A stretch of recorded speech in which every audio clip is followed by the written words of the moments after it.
जय हिंद स्टूडेंट।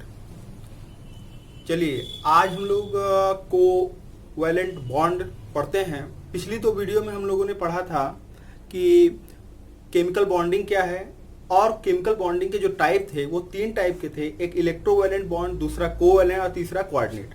तो इलेक्ट्रोवैलेंट का हमने एक वीडियो अलग से बना दिया है और अब आपका कोवैलेंट का बन रहा है। तो आज हम लोग कोवैलेंट कंपाउंड के बारे में डिटेल में पढ़ेंगे। ओके, चलिए हम स्टार्ट करते हैं। तो केमिकल बॉन्डिंग के अंदर जो दूसरा टाइप था हमारा बॉन्डिंग का वो कोवैलेंट बॉन्ड था। तो इसके किसे कहते हैं? तो देखिए, the bond which is form by mutual sharing of electron between atom. परमाणुओं के मध्य ना इलेक्ट्रॉनों के परस्पर साझे द्वारा बने बंध को सहसंयोजी बंध कहते हैं। इसी को इंग्लिश में बोल देते हैं कोवैलेंट बॉन्ड। ओके, तो ये आपका कोवैलेंट बॉन्ड है जो म्यूचुअल शेयरिंग के थ्रू बन रहा है। देखिए आप, ये एक वर्ड जो आपके सामने आ गया है म्यूचुअल शेयरिंग ना, पारस्परिक साझा ना। The bond which is form by mutual sharing of electron between atom, कि परमाणुओं के बीच इलेक्ट्रॉनों के परस्पर साझे द्वारा बने बंध को सहसंयोजी बंध कहते हैं।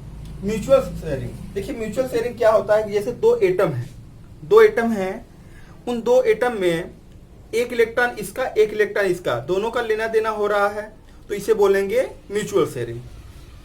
अगर एक एलिमेंट है, ये एक एलिमेंट है, दो इलेक्ट्रॉन इसका है, दो इलेक्ट्रॉन डबल बॉन्ड बन गया, तो ये आपका है। तीन का हुआ, तो जो लेना देना होगा वो दोनों तरफ से होगा। ये आप ध्यान दीजिएगा, इसी को हम बोलते हैं पारस्परिक साझा म्यूचुअल शेयरिंग। उसके अकॉर्डिंग हम यहाँ पर देख रहे हैं। तो अब आपका जो है डिफिनीशन इसका हमको क्लियर हो गया कि कोवैलेंट बॉन्ड किसे कहते हैं। और अब हम ये देखते हैं कि इसके एग्जाम्पल्स क्या हो सकते हैं। तो एग्जाम्पल्स देखिए, इसके छोटे एग्जाम्पल भी मिलेंगे आपको, बड़े एग्जाम्पल। तो हम लोग सिंपल टू हार्ड की तरफ चलते हैं, क्योंकि एजुकेशन का ये रूल्स रहता है कि सिंपल, हार्ड, फिर वेरी हार्ड। इस तरीके से अगर आप एक सीक्वेंस बना लेते हैं आप अपने पढ़ने के समय में, तो भी आपके लिए बड़ा बेनिफिट होगा कि जब कभी भी आप स्टार्ट करिए किसी चीज को पढ़ना, या घर पर आप पढ़ना जब स्टार्ट करते हैं, तो आप करिए क्या, सबसे पहले सिंपल टॉपिक जो है उसको पढ़िए, फिर उससे थोड़ा कठिन, फिर उससे कठिन, और जब आपके दिमाग का एक पिक लेवल बन जाएगा तो आपको हर चीजें समझ में आने लगी, क्लियर हो जाएगी। तो इस तरीके से आप अप्लाई कर सकते हो। फिलहाल हम स्टार्ट करते हैं। तो इसके एग्जाम्पल क्या हो सकते हैं? H2। Okay, H2 hydrogen. देखिए हाइड्रोजन सबसे सिंपलेस्ट एग्जाम्पल है इसका। तो हाइड्रोजन, इसके बाहरी कोश में एक इलेक्ट्रॉन और दूसरे हाइड्रोजन के बाहरी कोश में एक इलेक्ट्रॉन। इन दोनों के बीच एक, चूंकि हाइड्रोजन को एक ही इलेक्ट्रॉन चाहिए होता है, तो एक इलेक्ट्रॉनों का साझा होगा, तो इनके बीच जो बॉन्ड बनेंगे वो क्या होंगे? सिंगल बॉन्ड होंगे। एक का साझा हो गया, सिंगल बॉन्ड। उसी तरीके से एक दूसरा एग्जाम्पल हम उठाते हैं। वो दूसरा एग्जाम्पल क्लोरीन का। देखिए क्लोरीन जो है, क्लोरीन एटॉमिक नंबर 17 होता है 287। ओके, 287। तो इसमें जो है बाहरी कोश में दोनों के साथ साथ इलेक्ट्रॉन है। अगर इसको एक मिल जाए तो क्या हो जाएगा? इसका ऑक्टेट पूरा हो सकता है। अष्टक नियम ना, अष्टक नियम। देखिए फिर से वही वर्ड आया, अष्टक नियम। इसके पहले वाले वीडियो में भी आया था, अब भी आया था, फिर से रिवीजन हो जाए इसका ना। तो अष्टक नियम क्या है? प्रत्येक तत्व इलेक्ट्रॉन त्याग करके, ग्रहण करके अथवा साझा करके अपने अष्टक की पूर्ति करता है, अर्थात अक्रिय गैस की स्थायी संरचना प्राप्त करता है। तो हाइड्रोजन इसका अपवाद है, क्योंकि बाहरी कोश में कितना होना चाहिए? अष्टक नियम के अनुसार 8 होना चाहिए, लेकिन हाइड्रोजन इसका क्या है? एक्सेप्शन है। तो अब क्लोरीन का हम देखते हैं। क्लोरीन का देखिए, बाहरी कोश में 7 इलेक्ट्रॉन बन गया। दूसरा क्लोरीन, इसको हम क्रॉस से दिखा देते हैं इसके इलेक्ट्रॉनों को ना, और अब इसके बीच बन गया। ठीक है, तो कितने का साझा हुआ है? तो 7 इलेक्ट्रॉन इसके पास, लेकिन साझा कितने का हुआ है? एक इलेक्ट्रॉनों का साझा हुआ है। तो बॉन्ड कौन सा बनेगा? सिंगल बॉन्ड बनेगा। ओके, तो ये उसकी कौन सी संरचना हो गई? ये जो हम बना रहे हैं ये कौन सी संरचना है? ये संरचना जो है ये लुई बिंदु संरचना है। ओके, और ये उसकी बंध संरचना है। फिलहाल अब देखिए आगे हम इसमें देखते हैं और कोई एग्जाम्पल। ये दोनों समपरमाणु अणु हैं, ये आप समझ रहे हैं। चलिए अच्छा, अगला हम देखते हैं एग्जाम्पल HBr, हाइड्रोजन ब्रोमाइड। देखिए chlorine, fluorine, chlorine, bromine, iodine, halogen जितने भी होते हैं सबके बाहरी कोष में कितने इलेक्ट्रॉन होते हैं? 7 होते हैं। तो उस हिसाब से आपका हाइड्रोजन उसके बाहरी कोष में 1 इलेक्ट्रॉन और ब्रोमीन इसके बाहरी कोष में 7 इलेक्ट्रॉन। अच्छा, तो अब यहां पर इसका हाइड्रोजन ने 1 इलेक्ट्रॉन ले लिया, अपना कंप्लीट किया, इसने पूरा किया। अब इनके बीच बंध कितने का बनेगा ये सोचना है। 1-1 इलेक्ट्रॉनों का साझा हुआ है तो कौन सा बंध बनेगा? सिंगल बॉन्ड बनेगा। ओके, तो ये इस तरीके से इनका हुआ। और भी एग्जांपल आपको मिल सकते हैं, जैसे मेथेन का CH4। CH4 में सबसे पहले आप देखिए कार्बन जो है, कार्बन का परमाणु क्रमांक 6 होता है और एटॉमिक इलेक्ट्रॉनिक कन्फिगरेशन कर देंगे तो ये हो जाएगा। तो बाहरी कोष में कितना इलेक्ट्रॉन? 4। और वही हाइड्रोजन का 1 होता है तो ये तो अकेला ही रहता है। अब इसको हम बनाते हैं तो कार्बन या हाइड्रोजन आपका बना हुआ है, ठीक है। तो अब इनके इलेक्ट्रॉनों को दिखाइए। चलिए, ये हो गया। अब इसको करते क्या है, ये 1 इलेक्ट्रॉन इसको चाहिए, इसका सर्किल हो गया। और इधर से ये ऐसे 4 कार्बन के पास इलेक्ट्रॉन है, 4 और 4 कितना हो गया? 8। कार्बन तो अष्टक के नियम का पालन करता है। ओके, सिंगल बॉन्ड बनेगा। ये सब के बीच कौन सा बॉन्ड बन रहा है? सिंगल बॉन्ड बन रहा है। अच्छा, एक चीज हमने अभी बताया था कि कुछ ऐसे एलिमेंट होते, पिछली वीडियो में बताया था कि कुछ ऐसे एलिमेंट हैं जो कि हर परिस्थिति में अष्टक के नियम का पालन करते हैं। उन एलिमेंटों का नाम क्या है? पिछली वीडियो में हमने बताया था। तो अब आपको नीचे कमेंट्स में लिख करके भेजना है कि जो आपका वो एलिमेंट जो है वो कौन कौन से एलिमेंट है जो हर परिस्थिति में अष्टक के नियम का पालन करते हैं। ठीक, चलिए, तो इसके ये एग्जाम्पल हुए। कुछ एग्जाम्पल्स और इसके देखते हैं।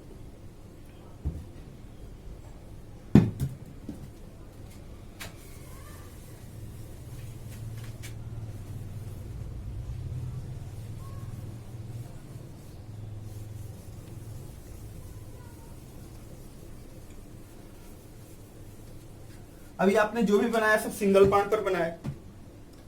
अब आप इसको जो बनाओगे ना, कुछ और ऐसे एग्जाम्पल लेते हैं जिसमें डबल बॉन्ड मिले, कुछ ऐसे एग्जाम्पल लेंगे जिसमें ट्रिपल बॉन्ड मिले।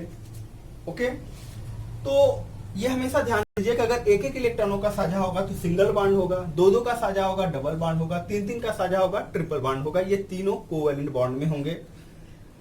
तो ये साझा जो है, अब हम एक अलग एग्जांपल लेते हैं, ऑक्सीजन। देखिए, ऑक्सीजन का एटॉमिक नंबर 8 होता है और 2, 6। ना बाहरी कोष में कितना इलेक्ट्रॉन? इसके बाहरी कोष में 6 इलेक्ट्रॉन। तो अब ऑक्सीजन का जब हम देखते हैं, ऑक्सीजन का तो इस तरीके से हमने बना दिया और ये इसका भी बन गया ना। इसको 2 की जरूरत है, अपना अष्टक पूरा करने के लिए इसको 2 की जरूरत है, 2 ले लिया। इसको भी जरूरत है, 2 ले लिया। अब इनके बीच बॉन्ड कौन सा बनेगा? सिंगल बनेगा कि डबल बनेगा? डबल बनेगा। इनके बीच बॉन्ड जो बनेगा वो कौन सा होगा? डबल बनेगा, क्योंकि 2-2 इलेक्ट्रॉनों का साझा हो रहा है। ओके, तो इस तरीके से ये कौन सी संरचना है? लुई बिंदु संरचना। ये कौन सी संरचना है? बंध संरचना। अच्छा, और अगला एग्जांपल हम देखते हैं नाइट्रोजन का। देखिए, नाइट्रोजन जिसका परमाणु क्रमांक कितना होता है? 7, 2 और 5। बाहरी कोष में कितना इलेक्ट्रॉन होता है? 5 होता है।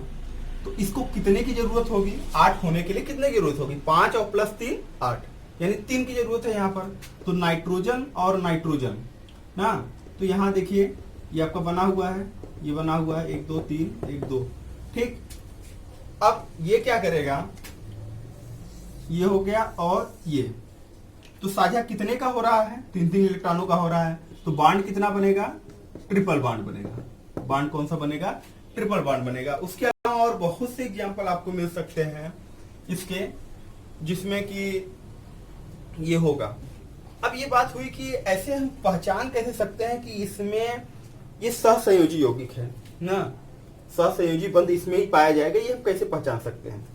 तो देखिए, हमेशा ध्यान दीजिए कि इसका फॉर्मेशन जो होता है, फॉर्मेशन कब होता है? जब non metal plus non metal,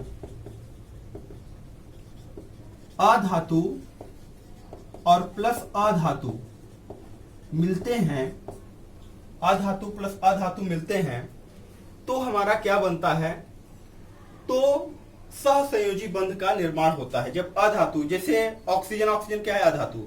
methane के केस में लीजिए, तो मेथेन में आपका क्या था कि मेथेन में जो आपका था कार्बन वो अधातु है, और हाइड्रोजन क्या है, वो भी अधातु है।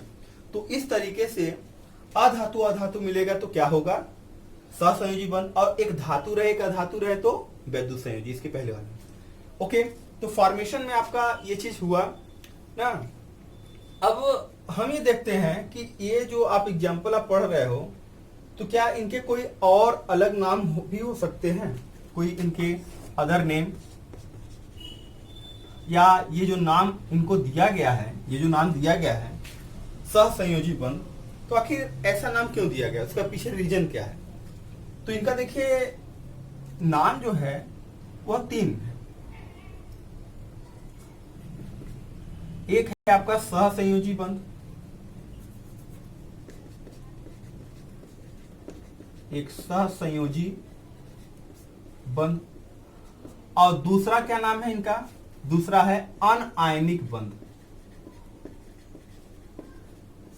अनआयनिक बंध। तो तीसरा क्या नाम है इनका, तीसरा है अध्रुवी बंध, अध्रुवी बंध। ओके, सहसंयोजी बंध, अनआयनिक बंध और अध्रुवी बंध। देखिए सहसंयोजी बंध नाम क्यों दिया गया, क्योंकि ये इलेक्ट्रॉनों के परस्पर साझे द्वारा बने होते हैं, क्योंकि इलेक्ट्रॉनों के परस्पर साझे द्वारा बने होते हैं, इसलिए इनका नाम क्या दिया गया है, सहसंयोजी बंध। अनआयनिक बंध क्यों कहा गया, क्योंकि ये आयन नहीं रहते हैं।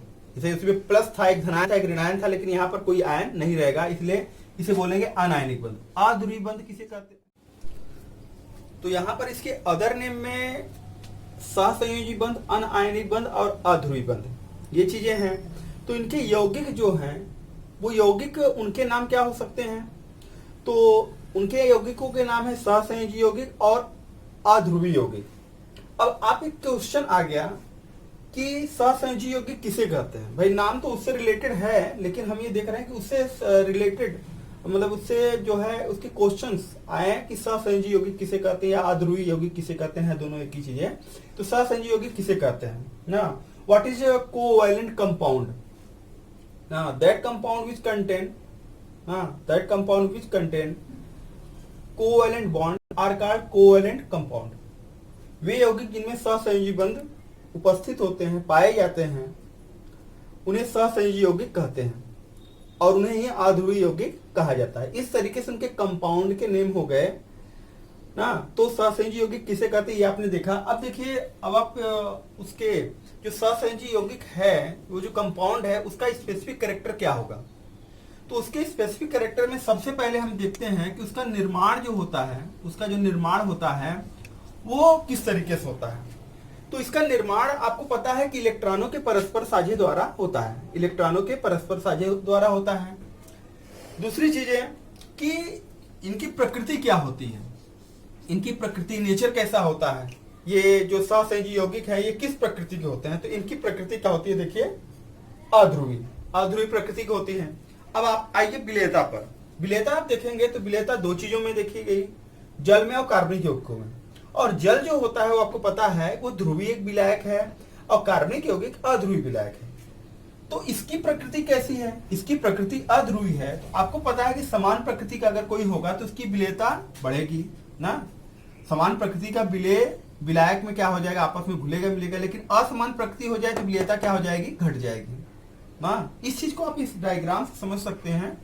अब हम ये देखते हैं कि यहाँ पर इसकी प्रकृति जो है वो अध्रुवी है। तो अध्रुवी तो ये है, यानी इसमें ये क्या हो जाएगा, इसमें ये घुल जाएगा, इसमें ये घुल जाएगा, लेकिन इसमें नहीं घुलेगा। प्रकृति यहाँ पर समान पड़ जाए इसलिए घुल जा रहा है, प्रकृति असमान पड़ जाए इसलिए नहीं घुलेगा।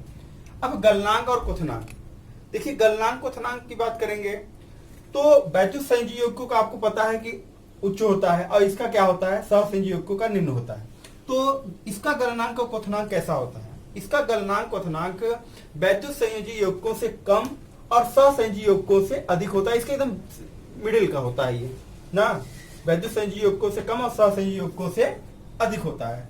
तो इस तरीके से हमने क्या देखा, इस तरीके से हमने ये देख लिया कि इसकी जो है स्पेसिफिक कैरेक्टर यानी कोवैलेंट कंपाउंड के स्पेसिफिक कैरेक्टर क्या हो सकते हैं। ये इलेक्ट्रॉनों के परस्पर साझे द्वारा बने होते हैं, इनकी प्रकृति अध्रुवी होती है, ये जल में अविलेय और कार्बनिक यौगिकों में विलेय होते हैं, इनके गलनांक और क्वथनांक वैद्युत संयोजकों से कम और सहसंयोजकों से अधिक होते हैं। अब एक लास्ट पॉइंट इसमें हम देखते हैं कोवैलेंसी।